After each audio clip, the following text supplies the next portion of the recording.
मसूबुर्गे में इल्मी अदबी धुरिन पारां वानकी वसीअ में सरकारी लाइब्रेरी क़ाइम न थियण ख़िलाफ़ एहतिजाज कयो वियो। सान्यावंदन नाम्यारे लेखक निसार लगारी संतोष कुमार ऐं ॿियनि जी अॻवानी में रैली कढी प्रेस क्लब ॿाहिरां एहतिजाज कयो वियो। अॻवाननि मीडिया सां ॻाल्हाईंदे चयो त ॻोठ वानकी वसीअ जे रहवासियुनि सियासी इल्मी माण्हुनि ऐं शागिर्दनि तरफ़ां शहीद होश मोहम्मद शीदीअ नाले लाइब्रेरी क़ाइमु कई आहे, जंहिंखे सरकारी इमारत न मिलण करे शहरी मुताले जी पहुच खां परे आहिनि।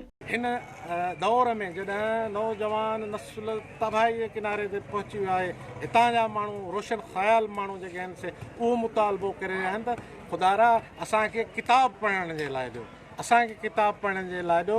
जिन किताबनि जे लाइ अरस्तू चयो त किताबनि खे धरती ते किरण ॾियो, इहे तव्हांखे आसमान ते पहुचाईंदा। असां इहो सम्झूं था त माना हीअ जेको आहे हीअ हिकिड़ा माना बाशऊर ॻोठाणा आहिनि जेके इहो मुतालबो पिया कनि त जेको असांजे ॻोठ खे या हिन इलाइक़े खे लाइब्रेरी न त किथे बि तव्हां इहो ॾिसो त अहिड़े क़िस्म जो को मुतालबो न थींदो।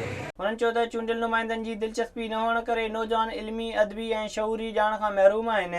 असांजो मुतालबो आहे सिधो गवर्नमेंट खां, कल्चर डिपार्टमेंट आहे, वज़ीर आला आहे, हिते हिन इलाइक़े जा चूंडियल नुमाइंदा आहिनि, उन्हनि खां इहो ई मुतालबो आहे त असांजे हिन ॻोठ खे शहीद होश मोहम्मद शीदी लाइब्रेरी खे बिल्डिंग ॾियणी।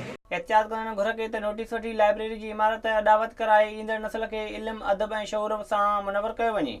विज़िट कयो अवामी आवाज़ मीडिया ग्रुप जी वेबसाइट awamiawaz.pk